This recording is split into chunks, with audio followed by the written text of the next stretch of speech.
All right, so we're diving deep today into something pretty fascinating, I think, Exodus chapter 40. Right. And it is a very, very detailed look at the setting up of the tabernacle. Our mission here is not to just read what happened, Right. but to really try to get into the specifics and uncover some of the deeper significance of what's going on here. Absolutely. And I think with the level of detail that we have in this text, we're going to be able to uncover some really, really interesting stuff. I think so, because when you consider the sheer volume of instructions that are given here and the step-by-step account of the completion of the task, it really tells us so much. You're right. This wasn't just about assembling a tent. Yeah. It was a carefully designed event with profound implications for Israel's relationship with God. Okay, so right off the bat, we have this direct command from God to Moses to erect the tabernacle, and it's specifically called the tabernacle, the tent of meeting. And there's a very specific time frame given for this. The instruction is very clear. This is to take place on the first day of the first month. Right. And this timing is likely significant, you know, in the ancient world. The first day of the month, particularly the first month, often symbolized new beginnings. Right. And so placing the inauguration of the tabernacle at such a time would have powerfully communicated this new era, this dawn of a new era, God's direct presence dwelling among the Israelites. I mean, that makes perfect sense, right? Like, it's not just a matter of convenience, it's a deliberate act to kind of mark a new chapter. Yeah. Following this, we really dive into the specifics of the furnishings and their designated places within the tabernacle. It's almost like a sacred floor plan laid out by God himself. Yeah. Let's begin with probably the most sacred element of all of this, which is the Ark of the Covenant. Right.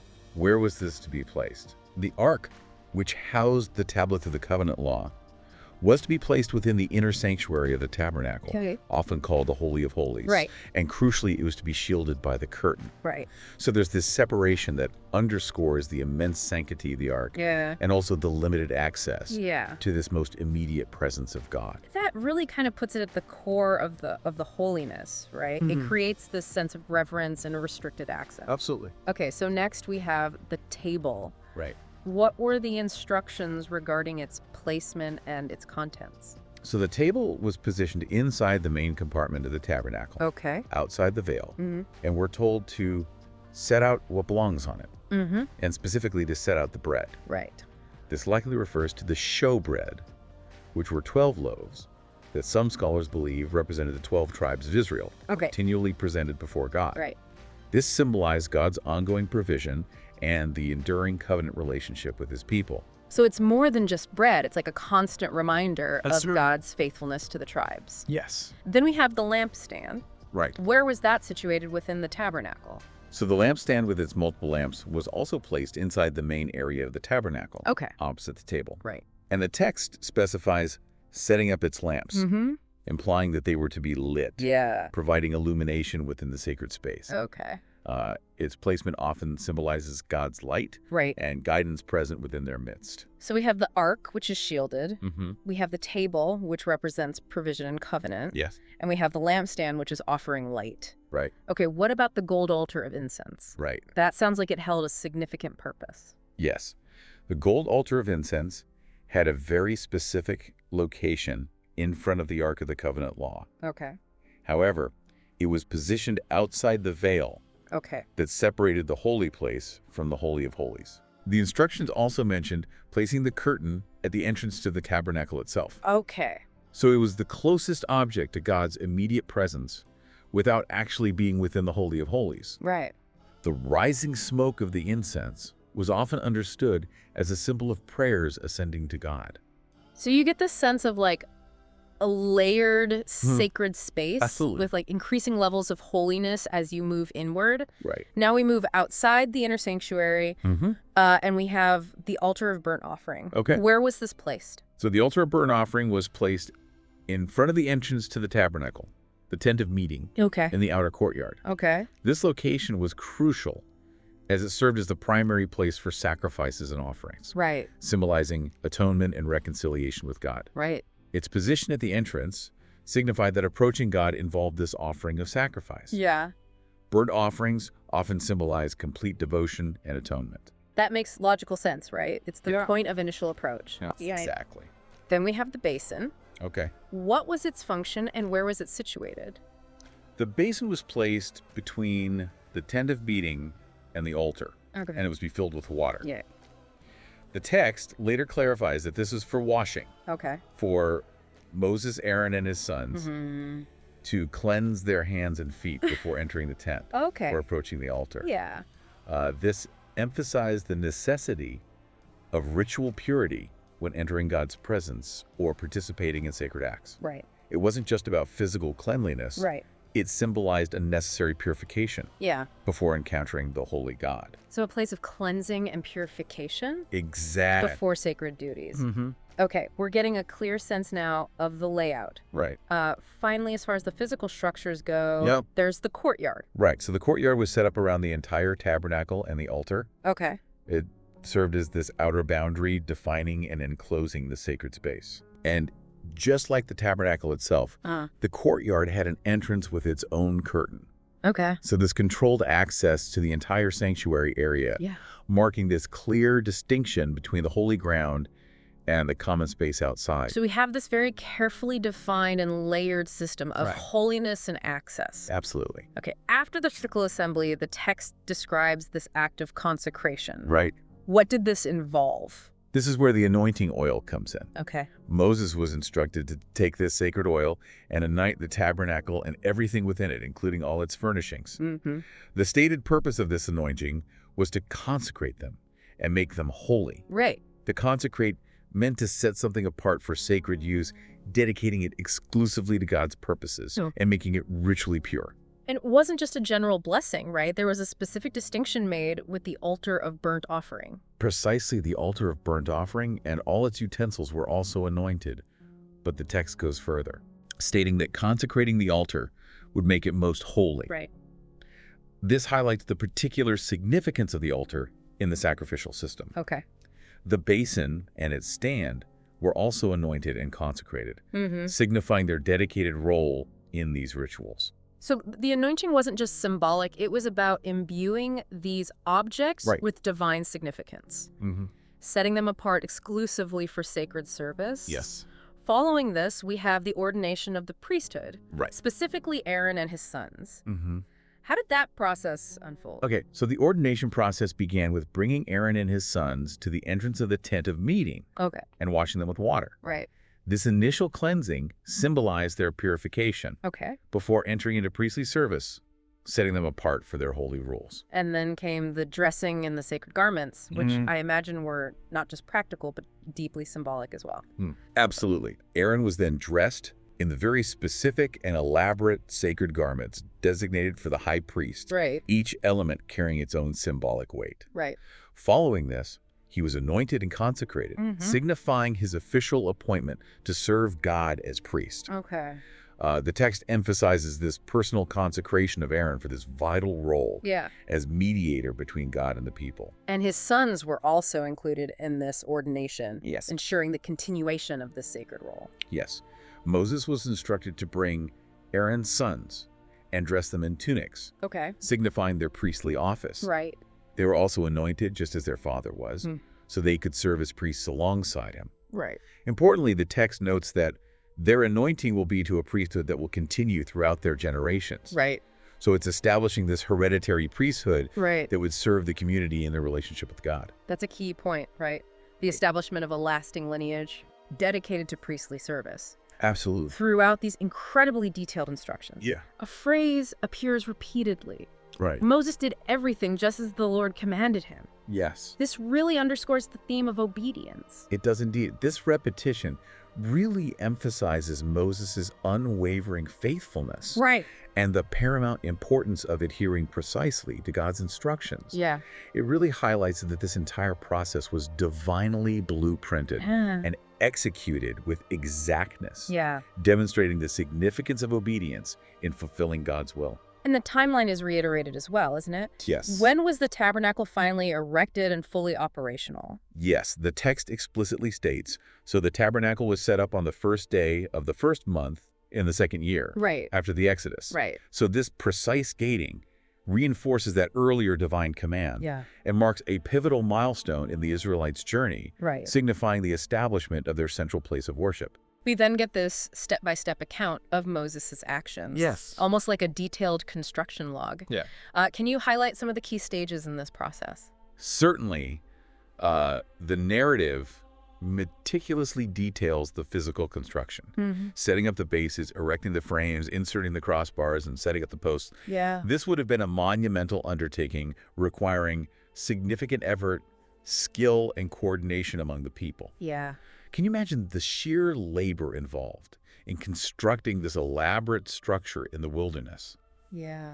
It really underscores the commitment to this divine project. And then the crucial step of covering this framework to actually create the sacred space. Following the assembly of the framework, Moses spread the tent covering over the tabernacle and then placed the outer covering over the tent, just as he had been commanded. Right. This provided the necessary physical shelter and enclosure for that holy space within, protecting it and defining its boundaries. Next comes the placement of the ark, the very heart of the tabernacle. How was that handled according to the text? So Moses took the tablets of the covenant law, the very essence of God's agreement with Israel, and placed them inside the ark. He then attached the carrying poles to the ark and placed the atonement cover, also known as the mercy seat, on top. This lid of the ark was believed to be the place where God's presence would specifically manifest, particularly in relation to the forgiveness of sins. After this, he brought the ark into the tabernacle and hung the shielding curtain, effectively placing it within the Holy of Holies, again in strict accordance with God's instructions. The rationale behind this level of restricted access likely emphasized the immense holiness of God's presence.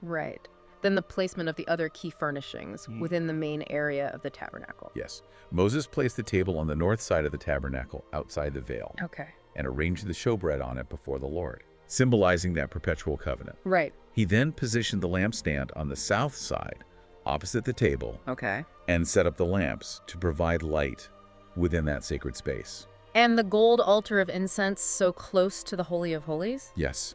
The gold altar was placed in the tent of meeting right in front of the curtain that separated the holy place from the Holy of Holies. Moses then burned fragrant incense on it, fulfilling the divine command for ongoing worship and representing the assent of prayers to God. And the entrance to this sacred structure was also given careful attention, it seems. Absolutely. After setting up the interior, Moses put up the curtain at the entrance to the tabernacle, carefully controlling access to that holy space within.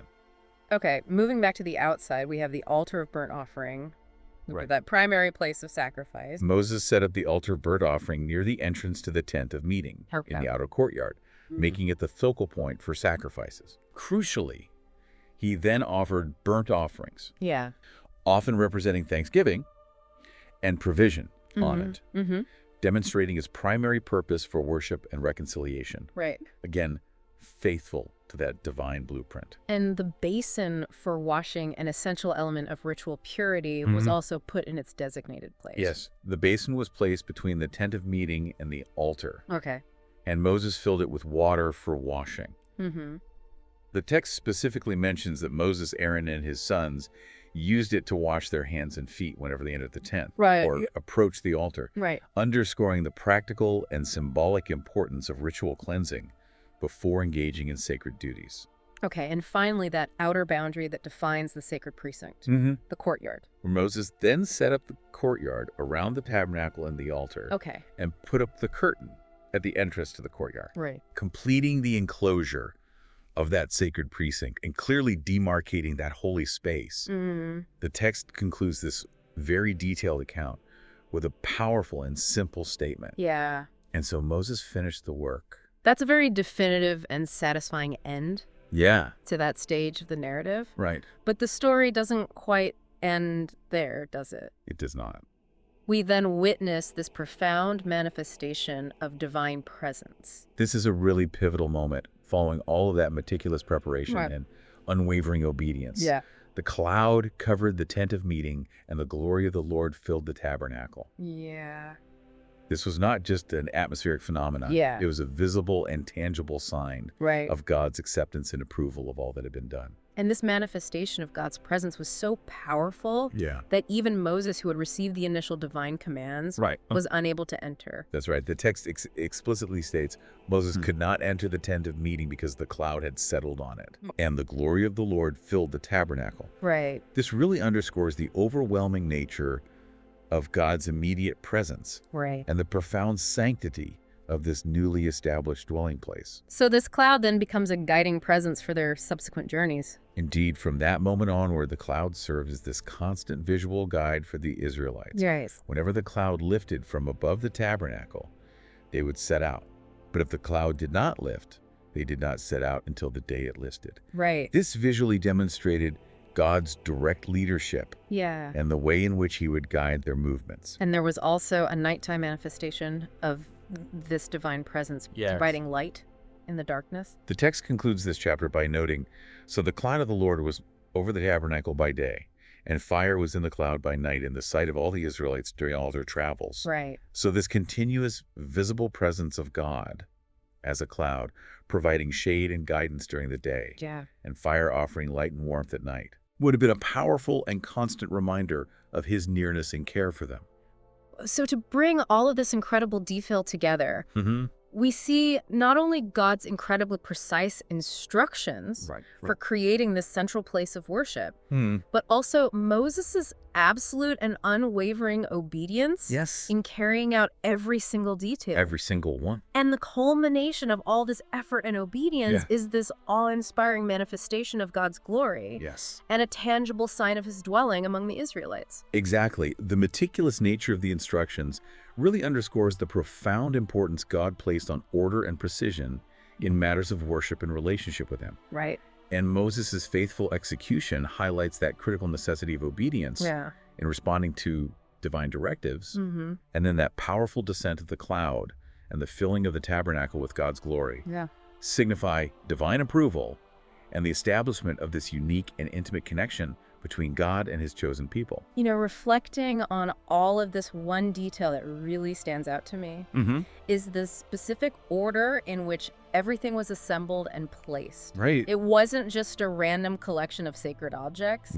There was a very clear and deliberate progression. Almost a logical flow, moving from the innermost, most sacred space outward to the more accessible areas. It really makes you consider the significance of that specific sequence and what it might have communicated about approaching a holy God. That's a very insightful point. I think the order likely mirrored this hierarchy of holiness with God's immediate presence at the center and everything else arranged in relation to that central point. It suggests a structured approach to encountering the divine, emphasizing reverence and the appropriate means of access. So as we conclude our deep dive into Exodus 40, it really leaves us with a compelling thought. What does this extraordinary level of detail and this profound emphasis on order and obedience suggest about our own approaches to spiritual matters? And how might this physical representation of God's presence have profoundly shaped the daily lives and the understanding of their relationship with the divine for the ancient Israelites? It's certainly a powerful narrative to continue to reflect upon. Absolutely. Thanks so much for joining me for this deep dive. It's been a pleasure. I really appreciate it. Thank you. We'll see you next time.